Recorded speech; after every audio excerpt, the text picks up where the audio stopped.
latest episode of the Give My Head podcast, episode 43. Can you believe it? I'm Tim McGarry, joined by my comedy colleagues Michael McDowell and Damon Quinn. We're delighted to say that this episode is sponsored by our new friends at McEnany's Bar in West Belfast. Used to be known as the Gravedigger's Arms. McEnany's. Know it well. Know it well. You do know it well. It's opposite Milltown Cemetery, which is why it's called the Gravedigger's Arms. It's now under new ownership from August last year and has new energy and life about it. I was actually in it the other day. Fantastic place. I was doing an interview with the legends that are Joe Gormley and Liam Boyce.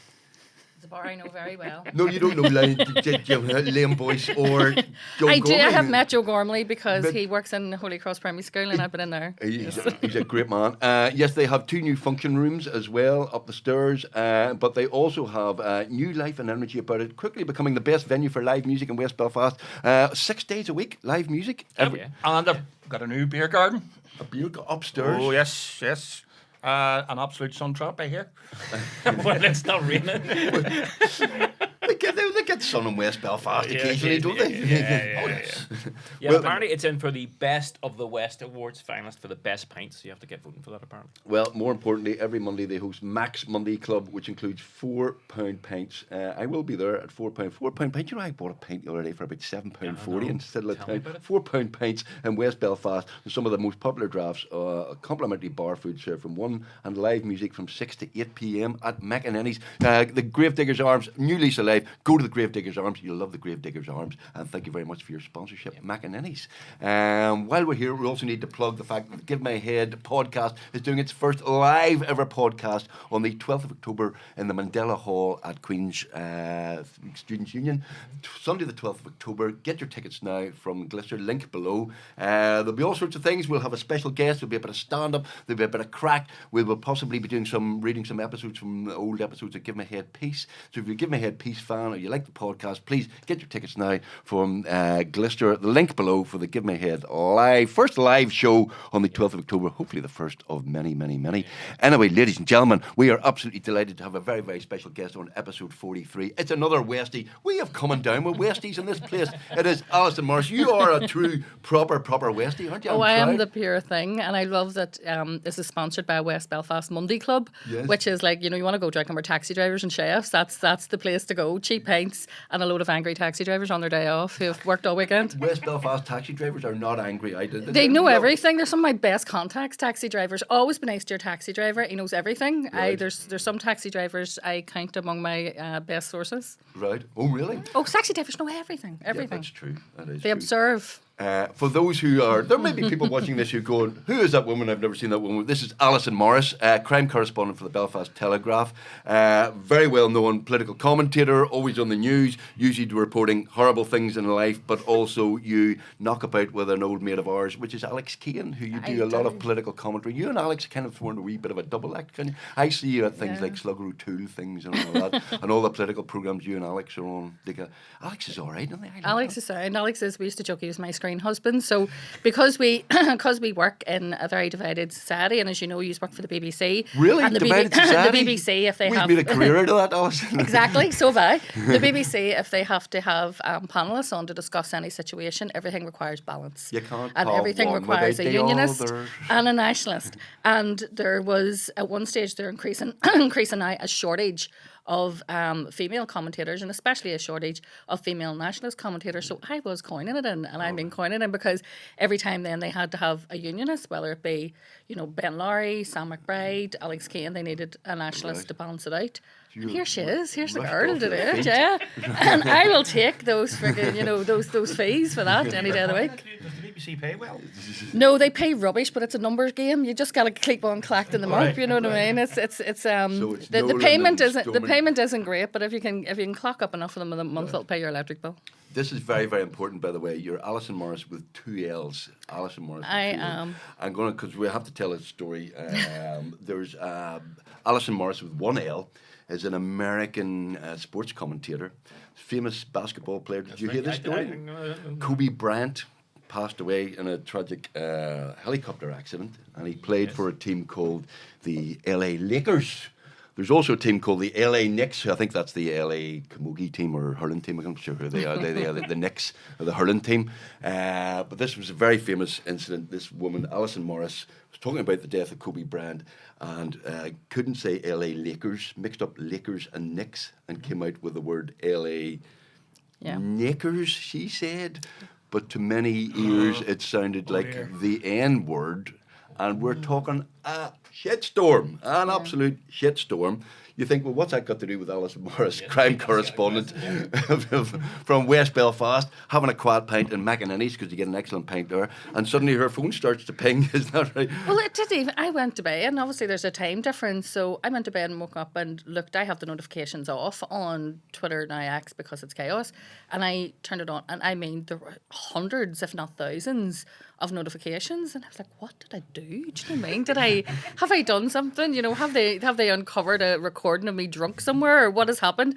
And then I realised that all these people thought I was the Allison Morris with one L in America who had used the N-word, and I had all of these crazy Americans messaging me, wishing death on me, telling me that they were coming to get me. I was so glad that there was an Atlantic between me and all of those people. Well, I did slightly fear for the Allison Morris with one L's safety. And some of them were sending me videos. I had a video of a guy, you know, think of like the most American person you can imagine, standing in a bunker, it looked like, surrounded in all these guns, telling me, going, little girl, I'm coming to get you. And I'm like, well, I am so glad that I live here. Seriously? But the more I protested, the worse it got, because at the start I thought, well, I'll just say that's not me. And I'm like, look, I think you've got the wrong Allison Morris. You know, I'm a journalist from Ireland. Yeah, that's what a racist would say. That's what you would say. And this went on, and it went on for days, if not weeks. Yeah. I mean, some of my brothers had never been on Twitter live, actually joined Twitter just to laugh at me at this period. They were like, get on Twitter, you see the carry on our Allison's getting. But it said one of the plus sides was that the American consulate invited me up for a very fancy lunch to apologise on behalf of their nation. So I did get a free lunch out of it. You don't get much of that these days, apologising on behalf of their nation. Well, they'd spend all day apologising on behalf of their nation. So that was fine, but that went on a bit. Like it went on for ages. At the end, I mean, it did become quite funny at the end. I mean, but it went on for so long, and it was a sign of how people on social media just don't listen to facts. No matter how many times I tried to say wrong person, they just doubled down on it and kept on coming. And even now, there's sometimes that clip resurfaces, and I'll get a couple of messages wishing, you know, death on me. And whatever happened? Did she lose her job? I don't know. I think she's still knocking around somewhere. I haven't seen her, heard of her since. And maybe, but you only got a I hope our paths will never cross. You know, but yeah. I mean, we didn't even, I suppose, we didn't look like each other. She was a blonde white woman, you know, but apart from that, we didn't look anything like each other. And people kept on putting pictures of the two of us beside each other and saying, you've got the wrong person. But they just weren't listening at this stage. It was quite scary for about a few hours, and then I was able to see the funny side of it. Right, but that's the internet for you. That's social media. Look, listen, I am glad that I am a journalist who was in a time before social media existed. And there's sometimes, I actually was looking back a few weeks ago at some of my columns before social media, and I loved how much freer, I suppose, I was in my writing, because now there's times when you're just so conscious that everything you say is going to be taken apart and scrutinised. And when I have paywalls, when I was a journalist, people had to go to the shop and they had to buy a bop and the paper, and, you know, when they went home and they got a cup of tea and they read it. Whereas now, people who don't want to pay to read your journalism will just read the headline and make a snap decision on that, and you will get dogs abuse for that, and you go, have you actually read? Or I noticed that you failed to say, and you go, well, that's in the second paragraph of the article that you're commenting on. You haven't read it. Yeah, so they just don't read it, and then they just jump in. And it's perception as well. You know, a lot of times in social media, it's all about what people perceive you to be rather than what you are. Plus, they have to, it's just a push of a button as well. In the old days, you had to go, right, dear Allison Morris, with 2 L's. I was shocked and outraged by what you said. I used to get hate mail from someone that had a very shaky handwriting, and so I assumed they were quite old. But at all, they would have cut out my column and drew things over the top of my face and sent all these letters in different coloured markers and things. Shaky handwriting. But yeah, but well, we're going to be able to narrow.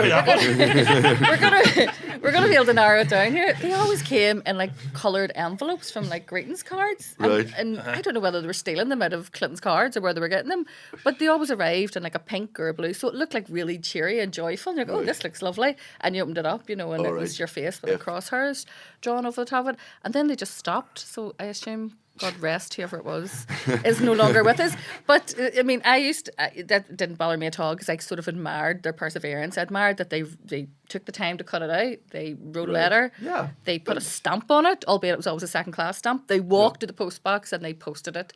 And to me, at least then, that they owned their anger. Whereas, as you said, someone on social media hiding behind an anonymous account and they can say whatever the hell they like, and there's no consequences for it. Right. How did you get into journalism? What was you? Did you go to uni or anything like that? Or I was a teenage mother. I had a baby when I was 17 and didn't finish school. So then I went and did a host of jobs. I worked in retail. I worked all over the place. But I always did have an interest in writing. And I suppose if you come from West Belfast, where I came from, I come from Andersonstown, and people say, well, you're a brown bomber. I was Rathmore, which was just too posh for me because... and I don't mean to tell a big sad story and try and sound like God help me, but it was in our street, I always thought that we were okay. I didn't realise we were poor till I went to Rathmore, and then within about a week, I was like, oh my God, we're fucking skint. You weren't being picked up in a Land Rover, were you? Oh my God, we were so skint. And the thing about it is, at that stage, you could have bought your way into a grammar school, even if you didn't pass your 11 plus. So there was a lot of people there who had sort of bought their way in, and there were, the sons and daughters of dignitaries. There was some other people who weren't, but in the main, it was a class of people who I had never associated with. And within about a week, I realised that my dinner ticket was a different colour to everybody else because I was literally the only person, not only in my class, I think in my entire year, who had free school dinners. And so I was conscious of that at the time, and I wish I could go back and do it now because I would have just owned that. Do you know what I mean? I would just have owned my working class background. But instead, as an 11-year-old or 12-year-old, you're very conscious that you're conscious that your shoes aren't the right shoes and your bag, everything. And I did you get bullied for that? Sort of I did feel no. I wouldn't have said it was bullying, but there was just you were aware. I was very aware of it, and I was also aware that there was a very severe class divide, and even in how the teachers would have treated me compared to how they treated other people. And you didn't go on the ski trip, the ski trip then, no? Look, did I hand you to the note and said, do you want to go on the ski trip to the south of France? And I just used to rip it up and put it in the bin. There would have been no point in bringing that home with you. I mean, that would have been a whole credit union situation, and we don't want to be going there. But yeah, no, it became quite obvious that I was not of these people. Do you know what I mean? Very, very quickly. And it's funny because my two daughters did go to Rathmore and they thrived in it, even though I didn't. And it was almost... Is that your revenge? It was almost like my revenge because I was doing well at that time. The academic achievement of my children. I had a big house and all, and I thought, forgive us, you're going back there and you go back. But they did, and they thrived and they loved it. It's nothing to do with the school. It was very different. And then I obviously had my son when I was very young, and I went back to school then. So all the time when I was working in retail and other places, I was doing night classes to try and get my exams back up to speed. And then I really did want to go and do journalism. I just didn't know what type of journalism. Just writing was always in you. Yeah, and I loved it, and I went to do journalism. I was talk about like accidental. The course had a long waiting list for it. Not that I was aware of any of this, and I just decided to apply for it. And they phoned me that day and said 3 people. I applied for it that week. They said 3 people had dropped out. And to come over and see, it was over in a Biffy, which was on the Ravenhill Road. Right. It was an old school where they held a journalist course. And I went over, and the guy who took the course, who's no longer with us, Alan Whitsitt, said, well, I will let you join, but you need to get your own work placement because we've given out all the work placements, and so you need a newspaper to take you. And if you get a work placement, it was at 10 o'clock. I dropped my kids off at school, drove over to the Ravenhill Road, and he said, if you're back here by 1 o'clock with a work placement, I'll let you join. But if you don't, take yourself off. And I was like, right, all right. To me, that seemed... And the only newspaper I knew was the Andersonstown News. And so I drove to the Andersonstown News offices in Work West, asked to speak to the editor. They came out, and I just went, I want to go and be a journalist. And they said, I need a work placement. Will you sign that? They signed it, and I drove back over. He seemed really impressed with us, which I said. And he says, okay, you can sit down and join the class. And I went, well, I can't because I need to go collect my kids from school, but I'll see you tomorrow. And that was her. Was Marcin the editor? No, it was Ron Livingstone came out and signed it for me. And and that was it. So I went to do my work placement in the Andersonstown News, and I was there for, I think it was like 12 weeks. And at the end of that, a couple of people had left to go and work other places, and they asked me would I stay in freelance. So the course then said, this was in the January, I think, February. They said, as long as you come back in on a Friday to do your law and your shorthand, you'll learn more there than you will here. So my going back to further education lasted from September to January, and then I went straight back to work again, as I had done since I was 16 years of age. So I started working, went there on a Friday, and that was basically it. You had to do a course in law? You did. You have to do law for journalism, libel law, which is it's changed greatly, and we can actually... Has it? Really? We can talk about that until the cows come home, but more recently, the libel law and the Adams case was a real example of that, because when I did libel law, the guy who taught the law, this sounds like everywhere I went, people picked on me for being from West Belfast, which sort of is true. The guy who taught the law would have said, you know, to be an informer, to be called an informer, for instance, is not a libel. Because to do that means that you're going to give information to the police about a crime, and that makes you a good citizen. So you can't libel someone by calling them informer. In fact, unless you were not a right-minded thinking person, like Allison, for instance, because Allison is from West Belfast, so she probably views informers differently. And he did this constantly in the middle of the class. Constantly. But at that stage, we were told that people who had been involved, remember this was like 99, 2000, people who had been involved in the conflict and who had served time in prison had no reputation. According to the guy who taught us libel law, you couldn't defame them because they're killers and they have no reputation. That is no longer the case, because we have now, there was a situation where Billy Hutchinson, former leader of the PUP, who has a conviction for 2 murders, was actually had to have an apology by the Sunday World at one stage, because it was deemed that he had regained his reputation by being an assembly member. Now, when I did law 25 years ago for my journalism, that was not the case. So it shows you constantly have to evolve. And I don't think that would exist in any other jurisdiction but here. I don't think regaining your reputation exists in law. Regain a reputation. You can indeed. If you're seen to be involved in the peace process, if you became an elected representative, if you became what was considered to be someone who was very much involved in the peace process, you have regained your reputation. And I maintain that is an aspect of libel law that does not exist anywhere else in these islands. I don't think that a killer in England, no matter what he went on to do, could regain the reputation. But in this place that we live, because we had a peace process, you can regain your reputation. So your libel law training needs to be constantly updated. Am I right? Wasn't it Jason Donovan that was sued for somebody, a newspaper called him gay, and he sued on the basis that he wasn't gay. Well, part of the argument that the publisher said, well, being gay is not a... It's not a slur. It's not a slur. It's not an insult. But it would have been, again, that shows how laws change, because it would have been 60 or 70 years ago. Clearly, that would have been a slur because it was illegal. But I think his argument was, well, it's affected my career. But, Oscar Wilde would have a word or two. Yeah, exactly. Yeah, but so it is. I mean, it is a bit of a minefield then. But he won. Jason Donovan won. He won that. Yeah, you have to keep up to date with it, and things change. And I think that's rightly so. I mean, because of obviously the ruling in Adams, there was a lot of woe is us, and this is the end of journalism. Well, it's nonsense. Journalism changes and evolves, and the law changes and evolves, and the way we report it changes, and so it should do. I think that there's too many journalists of a certain generation who don't realise that the readers and listeners of the future who come behind us are not consumed by these things. They have different priorities, and they want to read about different things. I work with really amazing young journalists who are all in their 20s and 30s, and they're full of enthusiasm and ideas, and it does. They're so shiny and unjaded and optimistic and all. Yeah, they are, and their future is in good hands. Of journalism is in good hands. It's far from over. I just think that there's no harm in us reflecting on what we do and saying, well, we should change how we do this, because it's clear that the audience are no longer interested maybe in us constantly rehashing legacy and things in the past, as important as that is to our society. But you started in the Anti-Town News. When was that sort of?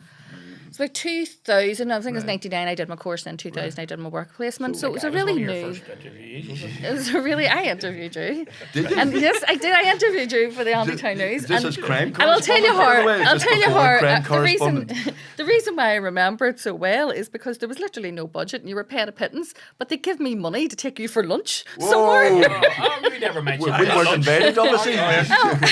Which was bonkers, because nobody got any expenses in the Andersonstown News. So that's how it stuck my head, because I think we got like a fairly decent lunch out of it as well. Yes, I'm sure Damon would have made sure of that.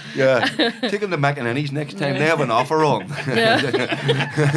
It would have done Monday Club had we only known. So was that the kind of local journalism? But there's a lot happening in the West. You go to McEnany's, you talk to all the all the taxi drivers, you get all the bids. But there's a lot happening. Was it? It was a really noisy time. Was that kind of local girl does well in competition? Jesus, no. I mean, at that time, I didn't know what kind of journalist I wanted to be. But think about the years they were. I mean, these were really, really newsy times. This was the very start of our peace process. There was a lot of discussion about police and injustice and what would happen to the RUC, and the PSNI was coming in. I mean, I worked when the PSNI that Sunday. I phoned the RUC press office, and when I came into work on Monday, I phoned the PSNI press office. I mean, there were really changing times. So it very quickly, I think I noticed that I was good at that kind of really crime and security stuff, which is not what kind of journalism I thought I was going to do. I thought I was going to write lovely features about nice things. And that is so far from what I do. But I just became... It was the kind of jobs I liked doing. Other people didn't particularly want to do them, and I adapted to it really well, and it just became the part of journalism that I loved. There was always one of my editors who I work with used to say we call them contacts and she calls them cousins, because being from West Belfast, I have 450 first cousins, and if something had happened and they'd went, oh, there was a stabbing or there was an attack, I go, I phone our such and such here, and I used to go, here, what happened? And he'd go, it was, and so I had the name within 5 minutes. So yes. Working there was easy for me because everybody, if they didn't know me, they knew someone belonging to me, and it opened doors for you. And then I went from there. I freelanced for a while in the Daily Mirror and a few other places, and then went to the Irish News. And that is where I suppose your working class background benefits you, because in some ways there's a lot of snobbery, and if you look at the media, especially in London or Dublin, you know, it's very elitist, and you have to have a rich mummy if you want to work as an intern in a newspaper in London. It's paying you, 25 grand while your rent's 3 grand a month. But but here I think it generally opened doors for me, because I was doing crime and security stories and going to speak to people who maybe there'd been shootings or there'd been attacks, and someone from another broadcaster maybe went up the path with their suit and their lovely posh clipped accent. How are you? And they told them to F off. And then I came along with my big hoopy earrings and saying, what about you? And they were like, come on in, love. So it did help me in many ways, so it's not always a curse sometimes, I think. If you're from... Was it hard to be a woman in that world at the very start of that? Were there many women who involved There are no in women really stuff? who did it at that time. There was no women who did crime and security journalism at that time that I can think of. And so I was going to meet paramilitaries and do what we used to call the woolly face pictures. The pictures of them all in a row. And you'd have went to do those. And in some ways, I think being a woman helped me in that respect, because they weren't defensive at all. They were sort of in the back foot, and they were some of them, especially when you went into the loyalist paramilitaries, they were not used to speaking to women as on a one-to-one basis. Women made the tea and the men all sat and talked about the serious stuff. So it sort of helped, I think. I mean, I've had threats, and I live under quite serious threat, but I never really felt in those situations at that stage. But it was hilarious. I mean, I'll tell you, one of the times we went, and there's a very famous picture that people use as a meme now, and that was me, standing on the other side of that. And the photographer I was with, who will listen to this, and he'll curse me for saying this, so I'm not naming him, but you had to get in, they came to get you, and you had to get into one car and out of another car and into one car and out of another car, and it was all very Secret Service and put your head down. And I had said, I do the speaking, you take the pictures. And then the guy who was on the last occasion to bring us into where they were going to do this big show of strength thing said to him, here, don't I know you? Did you used to go about with my dad? And I was like, what the fuck are you doing? You're going to get us killed. And on another occasion, I went into a house, and they're all sitting at the table and the guns and all the balaclavas and the whole paramilitary uniforms. And one of them stood up and said, before we start, do you want a cup of tea or a coffee or a green tea? And I went, nah, you're all right. Can we just get this done before the cops kick the door in? And I went back to work and said, a man in a balaclava just offered me a green tea. Green tea. A green tea from a man in a balaclava. I remember telling the guy who wrote Love and Hate that, and he went, I couldn't even put that in. Nobody believe it. You're getting offered green tea. Who was the UDA guy who put the glasses on? Dennis Cunningham, yeah. Well, he had the special, he had glasses in. We had the balaclava on, and just put his glasses on. Oh, that's so-and-so. Another one of the occasions they were taking me to get a statement off someone, and I get into the car and they started driving around. I'm from like the Aldytown estate, from in around like there, and he started driving. It's like a rabbit warren, and the Ballad of Joe McDonald blast, and it was all very. And he's driving in around. He's going round circles, and I stood for about 5 minutes. I'm like, what is he doing? I said, can I ask you, what is it you're doing? He went, oh, I was told to take you on a scenic route to lose you. And I went, don't you know I'm from here? You could drive around here for the next 6 years and I'll still know where you're going. Can we just go to where? And I thought, because your intelligence is great, mate. You know what I mean? I'm from like 3 streets away. That's my primary school. Just let's get on with it. Are you saying some of our paramilitaries weren't the brightest? Is that what you're alleging? That they weren't the brightest schools in the box? There was one a while ago, and the guys were all lined up, and there was always like a pasting table, and I don't even know. I don't know why everyone has pasting tables in the paramilitary world, and they cover them in flags. And the picture went into the paper, and I have a mate who works in the housing executive, and he phoned me up and he said, our maintenance guys are looking to know what house you were in because there's a big wire hanging from the ceiling. They said that's dangerous and they need to go around and fix it. And if you look at the picture, you can see the TV hidden behind the sofa and all, when they like stage the room. Right. Anyway, I'm glad I don't have to do those type of things very often anymore, but they were part of your job back then. You interviewed some very high profile people over here over the whole period. I have. I mean, I've interviewed all of the and done all those big trials too, the Adairs and all the other people who would have been around. I interviewed Colin Duffy. I've interviewed loads of people. Look, see, the thing I would say is most people, and the question the most asked is, you're not scared? Are these people not terrifying? The fact is, to be like a leader, especially if you're going to be a leader in some sort of like paramilitary style organisation, to be a leader of any man, of any group, you have to have something about you and a wee bit of leadership skills and charisma. So they're very rarely angry, nasty men to your face. They're usually quite charming people. And when you think about that, if you want to take men to follow you, you'd be the person who they want to follow. And so there's very few people who I would say are bad to the bone. Most people are victims of their environment, of their circumstances. I go to prisons quite a lot. I would go to visit, especially, Haybank and prisons like that, and you speak to especially young people and young offenders, and when they tell you their story, they're quite often as much a victim as the person they victimised because of their background. And it's the same, I suppose, in our paramilitary world. There's people who I've interviewed, and had there not been a conflict here, they would never have seen the inside of a prison. They weren't predisposed to be like that, but they did become like that because of their background, and maybe their father was murdered in front of them and something else happened. And then you have people who I've interviewed and I thought, no, you'd have just done that anyway, and our conflict just give you a cover to make that acceptable, but you'd have just been out murdering people anyway because you're mad. Right. But very few of them would have, I would say, there's only one or two, three people I can think of who would have made your skin crawl in their company. Most of them are, you just take them as they are. Yeah, and who would stand out there? Because the ones that you've interviewed.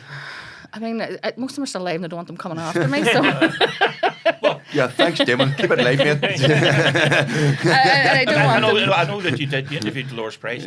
I did, and that obviously I appeared in Say Nothing then as a relation to that. So there was a lot of poetic license taken there. Well, I'll tell you first of all, the guy who did the book, Patrick Radden Keefe, he was back and forward here quite a bit because that started off as an article in the New Yorker. He was basically researching an article, and the article came out and there was nothing in it that would have been of any interest to people who live here. But to Americans who'd never heard this story of this woman who married an Oscar-nominated actor and all, this was fascinating. So he came to speak to me, and I think I spoke to him once for about maybe half an hour, 3/4 of an hour, and then he got the book deal and it came out as a book, and he sent me a copy of it. The cheek of him to send me a copy of it, because when I'm reading down, it gets to the part where he speaks about me and he says about me being from, a Republican community, having these great contacts, and is slightly brassy. That's how he described me. And I went, is that right? Aye. So, in my opinion, you're either brassy or you're not brassy. But anyway, then when it was being made... Did he spell Allison with 2 L's? Yeah, he did. At least he did that. But when I knew it was being made into the miniseries, I was like, God almighty, would you say who's going to play me? Because it's going to have to be someone of the brassier persuasion. And I definitely did think it was going to be, I don't know. I thought it was going to be the Math and Dairy Girls. I was convinced that it was going to be her and their pure Dairy Girls. Were you happy with the portrayal? Well, we were all, everyone was like, well, she's a bit demure to be you. She seemed very nice. My friend said you should sue for that cardigan alone that she has on her. You'd never go out dressed like that.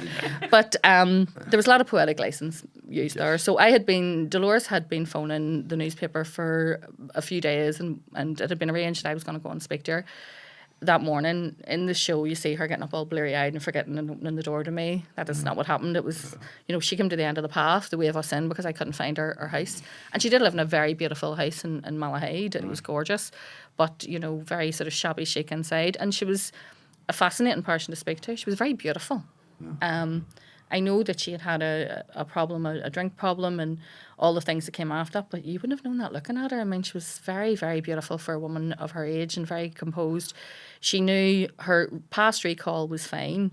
And what I would say is she couldn't have cared less about Jean McConville and the others. She just kept saying, well, whatever, they got what they deserved, they knew what the problem was. And there was a coldness to her in relation to that. Yeah. But then when she came to speak about Joe Linsky, she got very upset because she clearly cared about him. But the rest of them, she was still as staunch, I suppose, even at that later stage in her life. That's interesting because a lot of this stuff, and they say nothing comes out. There's a lot of the people who were involved in the conflict seem to regret what they did, but a lot of them are still going, well, it was for Ireland or it was for Ulster. And she was still very staunch in her beliefs. I mean, clearly there was a lot of it that bothered her. Otherwise, she wouldn't have had the sort of very serious PTSD that she clearly had. What I would say is you had to deal with her early in the morning, because I spoke to her numerous times after that, and early in the morning she was fine and she was going very, very theatrical, you can imagine. She was quite at home with that sort of Stephen Ray sort of set, because in another world, had I been told that, you're interviewing this, aging veteran actress, you'd have believed it, because that was the persona that she had. And even in the way she dressed and everything else. But her house was a shrine to republicanism, especially her father. And she had, all sorts of memorabilia and Republican sort of iconography, I suppose, all around the walls in relation to that. So she was still a very sort of staunch and devoted Republican, but clearly too, a damaged woman, as a lot of people are. Most of the people who we interview, whether they are victims of the Troubles or whether they were participants in it, most of them have some kind of, PTSD or mental health problems as a result of that. And so you're dealing at times with very fragile people and you have to walk very slowly. But if you got Dolores in the evening, it was good night. She obviously was on the drink like most days. And it's funny because Alan Clark, the Alan Clark diary, used to say it about Margaret Thatcher. Yeah. You had to see her before 2 o'clock. If you left it to the afternoon or later on in the evening, she was on the whiskey. Well, that was basically I'm sure Dolores Price would love to be compared to Margaret Thatcher. To Margaret Thatcher. So it was interesting, but it was. I mean, to appear in a Disney drama was not something that I ever imagined it would happen. My kids think it's hilarious.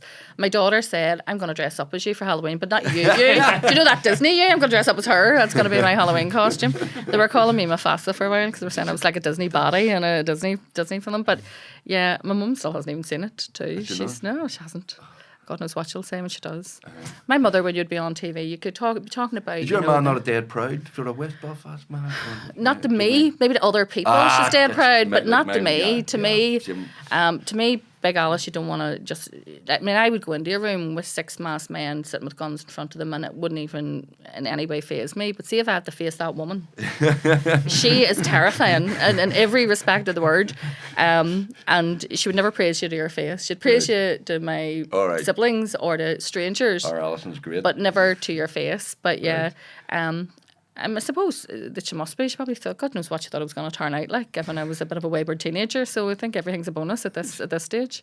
You weren't a wayward teenager, well, you? That's what it was. Were you? It's all life experience. Well, I mean, I did. I had a baby as a teenager, and I was a mother when I was very young, and all the things. I mean, by the time I was a journalist, by the time I even went to study journalism, I had 3 children, and I was in a class for people who were just fresh out of university. And at the time, I was considered a mature student, even though I was only in my late 20s then. That's great as you get older because they're all up and done and dusted, aren't they? Done and telling you. I mean, by the time... Woman now. Yeah, by the time I was in my 40s, they were adults and I was out travelling the world and I went to... Well, that is true because I do. And some people, I would say, you can make friends or you can just make your friends. Do you know what I mean? I made mine, do you know what I mean? Because my children we would go out together quite often. But they were adults. And all around me, the people I work with were just starting to have their families in their late 30s and 40s. Yeah. And as lovely as it was for them that said, I was well, I have grandchildren now, that's I'm done and dusted with that. But yeah, there's benefits to being a young mother, and there's also obviously. Was it tough at that time? I mean, it's obviously long after Magdalene laundries and stuff like that, but even actually not that long after that sort of period. But I mean, it was still stigma and stuff. And it was 1989. There was a lot of stigma around having a baby then, and it was. I had a lot of family support, so I was lucky, and I know a lot of people don't. And I was able to go, back to school and back to work, and had people. But I mean, I laugh because the girls I work with who were having children later on in life, well, having children now, everyone's all, organic baby food and baby-led weaning and, what we're going to do and flashcards and everything. I mean, my parenting was, I get up in the morning and left my kids at school and went to work. And when I get into work, I then phoned round all my siblings to see who was off that day to pick my kids up from school. Or they would have phoned me and went, are you off on Tuesday? Can you get mine? And so you'd have went to school and collected 8 children belonging to my brothers and sisters and your own, and chucked them all into your car. And I remember one of the girls I work with went, but if your sister didn't know she was picking your kids up, what did you do for baby restraints? And I'm like, what nonsense are you on about? You put them into the back of the car on someone's name, put a seatbelt around them, hold them, and that was it. So it was a very different time. And the fact that I did leave them outside school one day and drove off, only to get a call to say it was a bank holiday. My poor children were standing in their uniforms outside it. They still cast that off, but I was a very busy woman. But yeah, I mean, they're fine. They're all grand. They're fine. They've turned out all right, yes, haven't they are. They're dead on. Do you encourage any of them to go into journalism? None of them had any interest in journalism at all. One works in the bank. My middle one is a chartered accountant. She went to do politics, philosophy, and economics. Yeah, and she was going to go and change the world and write legislation. Then just became a complete another capitalist when she discovered there was big money in accountancy. Went back and did that. So she's the only one that I'm going to be able to live with when I'm old. She's the only one. The other two would do nothing but phone you up and tap you, and that one there does. At least she's solvent, as they say. She's looking after it. But their class carries. My youngest one's studying law, and they're all doing fine. But no, none of them had any interest in journalism. Don't let your children. None of them had any interest in journalism, and I put them off. But they are very resilient because obviously they were used to living with a mother who did a very unusual job. Yeah. And I hate to bring up bad shit as well, but Amnesty International a couple of weeks ago were doing about journalists here were under threat, and the most dangerous place in the UK to be a journalist is here. And you were on talking about death threats and looking under your car and all sorts of stuff. I mean, that's kind of your bread and butter, isn't it? I mean, that sounds more blasé than I meant it. I mean, that's you are subjected to death threats quite. Yeah, quite frequently, and probably maybe from 2023 onwards was maybe the worst year out of all the 20 odd years of my career. Is probably the worst year for threats. When Amnesty were interviewing me, I felt like a bit of a fraud. I'm sitting here talking about threats as someone who I know at this stage of my life. I wasn't always a woman of privilege. I came from very little, but I realise now that I have privilege. And there's journalists in Gaza being targeted and bombed and dying, and over 200 of them have lost their lives. And I'm sitting here crying, about some loyalist or Republican sent me a death threat. But it is a job that comes with a lot of threats. There's been times when it's been quite hairy, and I have thought that I was going to be attacked. I do have a scar on my lip from covering a riot in Ardoyne where I got hit with a big bit of slate that was thrown off a roof. Not at me, mind you, I just stood in the wrong place. But yeah, we get death threats quite often, and they'll be delivered. The police will come with like a PM1 form, and they come sometimes very late at night, at 2:30 in the morning. They arrived and looked under my car and said that the information that there was going to be a bomb under my car, and there was nothing there, and the cop said, look underneath your car before you get into it in the morning. But I had been out. They arrived at my door at 2:30, and I had been out until 1 o'clock in the morning, come home, get into bed and get up, and I was like, right, okay. And then get up the next morning, dying, went down to Creighton's to get something to eat, and come out of Creighton's to get into the car, and I was like, I forgot to look underneath that. I would be a freaking shit cop, because I would never remember to do that every day. But yeah, but as a result of that, and I'm not alone, some of my colleagues live similarly, but who do that same beat, mainly they're Sunday newspaper journalists, but my windows are bulletproof, my doors are bulletproof, cameras everywhere. I have cameras, yeah, security lights, cameras, alarm systems. I mean, I always say, apart from, unless I dug a moat and filled it with sharks around it, there's not really much else I can do to secure my house. The kids call it Castle Grayskull. You kind of know some of it's serious and some of it's not serious. My brother's is a cat. Once there was a letter left at the BBC, like one of your letter read in green ink, and basically threatened. This guy was threatening to kill him. Said, I'm going to shoot your brother. And bloody hell, I rang my brother and said, so-and-so. And he said, who is it? I said, so-and-so. He said, don't worry about him. He's a crank.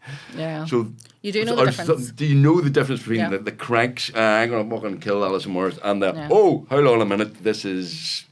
You do, because years ago you'd have got mass cards and all in the post and all sorts of other things. But what happens now, and the police have got much better at dealing with it. Previously, a guy in uniform would have came to your house and handed you the form. He knew nothing. He just didn't even know who you were. He was just delivering it. And that was all the information you received. Whereas That's now... awful, sorry. A guy goes, death threat, all and the best, well, I'm away. See ya. Have a nice day.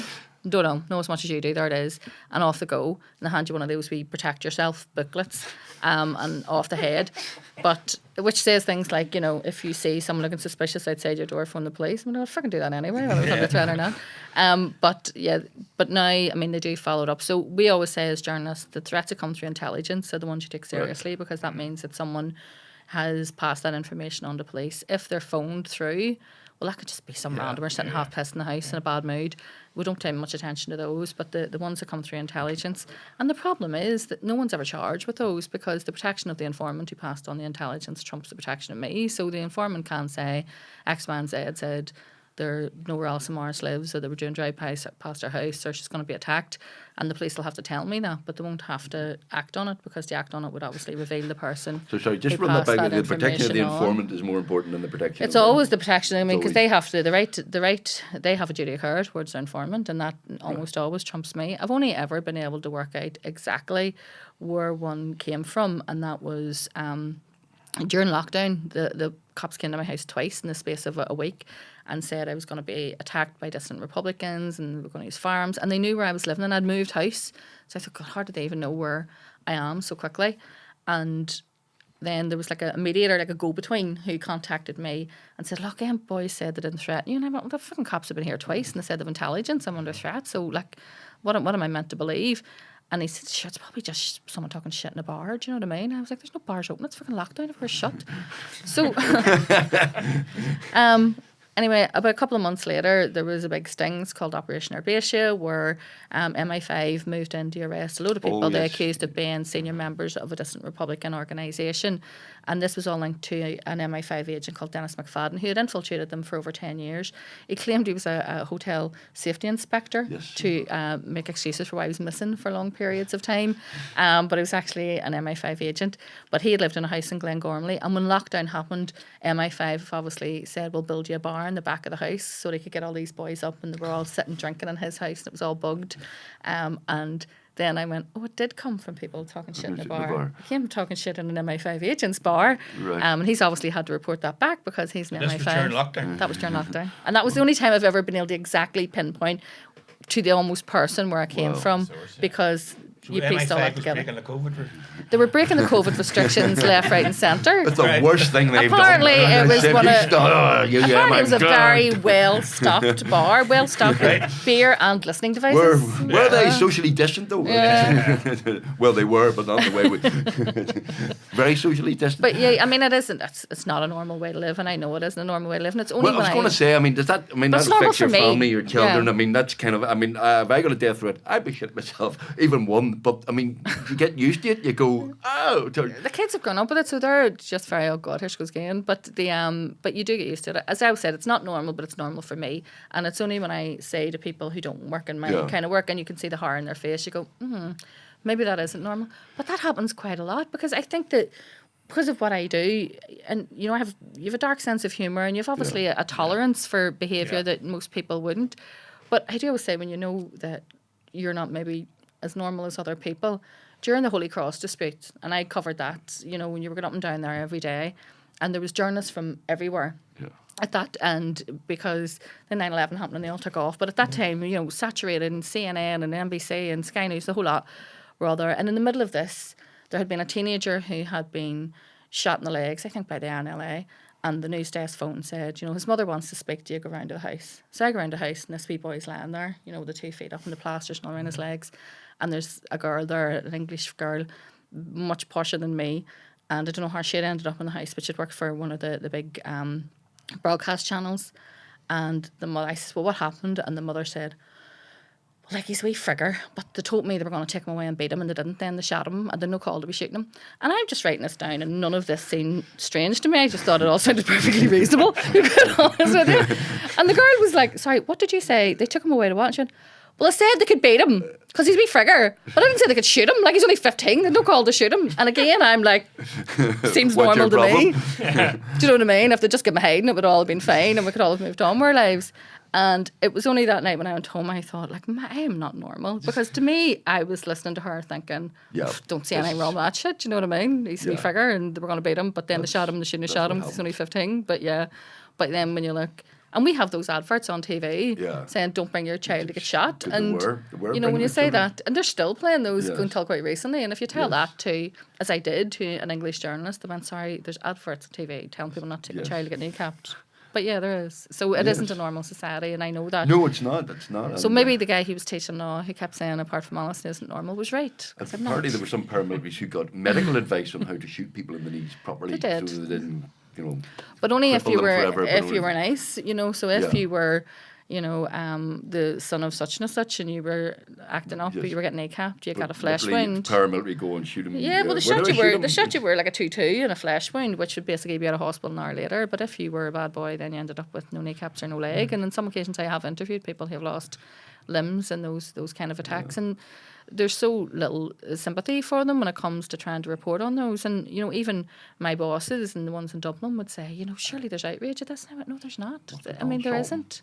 If I went up and down, you would try and find. It's child abuse. Isn't it? Yeah, and you would try and find people who, and the problem that we have is obviously then policing needs to step in, because there was a policing vacuum, so therefore that kind of vigilante justice did become the acceptable norm of justice. But I mean, if we're going to have a proper police service going forward, you have to accept that you cannot do kangaroo style justice and kneecap people for whatever kind of behaviour that have to be dealt with by the justice Well, system. just on that, because you get close to paramilitaries and big criminal gangs, and people go, well, the police, and you know who they are. You could probably name gang members. I know them and all very that. well. They Some still of them are talk to me on appearing, the some of them street. will. Yeah. You know all these people, and the police know all these people, and you know, I don't want to be Stephen Nolan about it, but why aren't they lifted and why aren't they arrested?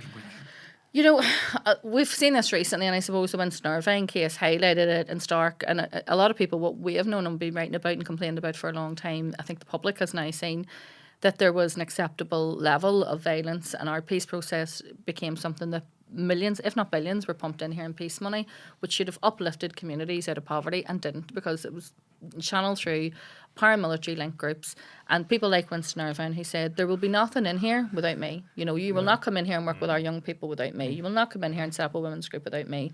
And everything had to be facilitated and channeled through the same people who got very wealthy out of what was a cottage industry. In terms of the amount of funding and the hoodwinking that they did to the great and the good, who couldn't see through that this was all a charade.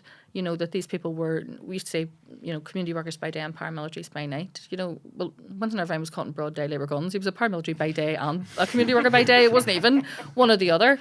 And the problem with that is that the people who should have got that money didn't. You know, you have educational projects which you should have, you know, a retired principal could come back and run that education project in a hard to reach area, and instead you have, you know, people writing references to the court saying this great education project run by Winston Irvine. What the hell is he doing? He's a commander of B Company in the UVF. What's he doing running an education project? Getting somebody who's a teacher in to run it and stop facilitating things through paramilitaries. And will we ever, when we're still in that mindset here, and the British and Irish government, the NIO and Department of Foreign Affairs are at times as much to blame as anyone else for that, because they allow these people to dictate to them what they can do in that area and who the money has to run through. And you'd be shocked if you knew how much money is running through some of those people. And people have made a lovely living out of it and, you know, have decent lifestyles as a result of it, until obviously it all goes wrong and you find yourself. I mean, was sitting at the sentencing of Winston Irvine and his co-accused, a guy called Robin Workman, and he was described as exceptional in his peace building work. And to me, instead of getting him a lower sentence, that should have got him a higher sentence, because the fact that he was pretending to be the peacemaker while also moving guns, to me, was an aggravating factor, but it was seen as a mitigating factor. But then I did feel slightly, you know, sympathy with his co-accused. He just wasn't exceptional enough, let's face it. He has to do the whole thing. And he's lying in his cell now going, I should have been more like Winky, and I would have only got half a sentence and I have to serve now. What a weird world we live in. This has been pretty heavy and serious. So how do you enjoy yourself and relax and all that? Do you like comedy? Do you like Give My Head Peace? Do you like gigs? You coming to see our live show? You're coming to see our live show in the Mandela Hall on the 12th of October. I would come and see our live show. I'm not paying for tickets for it. Like, put it that way. If you free tickets, I'll go, but I'm not paying. Yeah. You know, yes, I do, and I have a lovely support network of friends and family. Right. I have a great time. You can't unwind. You're not just. Your phone is constantly going, but you can. It does, and there's times you just have to put it in your bag and go out and pay no attention to it, and that's it is. And I do. My job has had really positives. I mean, I've travelled loads and loads of places, and I've been to West Africa. I've been to Israel. I've been to Russia. I've been to all sorts of places and travelled with them. I went up and down through refugee camps and reported around there, and things that I would never have got the opportunity to do, and I said it was, a teenage mother from West Belfast, and there's times I've looked back and thought, well, that's, I'd never have. If you said to 16-year-old Allison, she'd go, well, that's all right. You've done okay. You're not the worst. But yeah, no, it is, and it does have its, because when Amnesty interviewed me about the threats, and I got to the end of it, and they went, why do you do this job? And I went, I freaking know. Why am I doing this? But then you realise there is good, and you're going into people's houses when they're maybe just at the lowest part of their life, and something terrible might have happened to them, and you're speaking to them, and then there's times I've run into those people 2 or 3 years later, and I've went, thank you so much, because when I thought back, you listened, and a lot of times you hear, a 32-year-old man has died in such and such circumstances, but as a journalist, you get to go in and get to say, and he loved Man United, and he liked this, and they get to make that person as a real person. That was my son, that was my brother, that was my husband. He was a great father, and these are the things he liked doing, and they become real.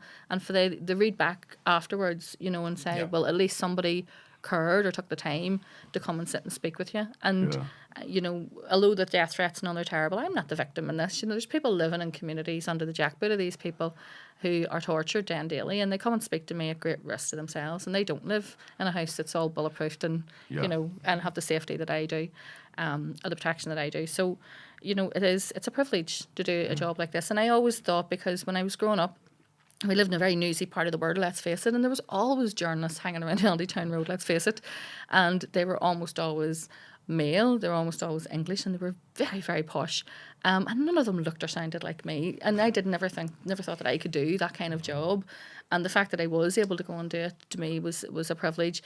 But also, the newspapers at that time, and we'd had the Irish News and the Daily Mirror every morning, and the Telegraph. I used to deliver the papers. I used to deliver the Irish News and the Belfast Telegraph. And when you read it in the stories, and my community was painted in a very specific way, and it was not reflective of the people I knew and the people I was growing up beside. You'd have thought we were like savages eating our own babies. And the thing about it is, I thought, and I say when I go into schools and speak to people, if you don't think that anyone's telling your story correctly, well, tell it yourself. And the good thing about young people now is they have basically the equivalent of a broadcast studio in their hand every day of the week, and they can tell their own story, and they can tell it in a really effective way. What's the future for papers? Are they? I think at this point in time there's a place for them, but they're going. They are going. And the company I work for now, Media House, they have a plan which they tell us quite often for the future, and they have managed to make that work in other countries in Europe. But it does involve weeding out those weekly papers. The Belfast Telegraph, and I can't speak for other papers, within the next 5 years, I would imagine there'll be no Monday to Friday paper, and there'll be a big Saturday bumper, a sort of Guardian weekend paper that'll have loads of things that people don't mind paying for. People will pay for that because it's the weekend, they're off work and they can sit and read it. They'll not necessarily pay for a paper project during the day. And young people, I'm a journalist, my children wouldn't buy a newspaper, but they do read the news, but they read it on their phones. So now everything that we do has to have you have to have multi sort of platform used to it. So if I go out and do a story, if I go and interview someone, I'll write that up, and there will be a story in the newspaper, and then there will be a story on the website. Online. And then there will also be a short video that we'll make while we're interviewing them, and you'll embed that in, because some people will maybe watch that. And then you'll do a podcast, because some people maybe don't take any of that, but they will listen to a podcast. And so from one story, you have 4 different platforms where you carry that.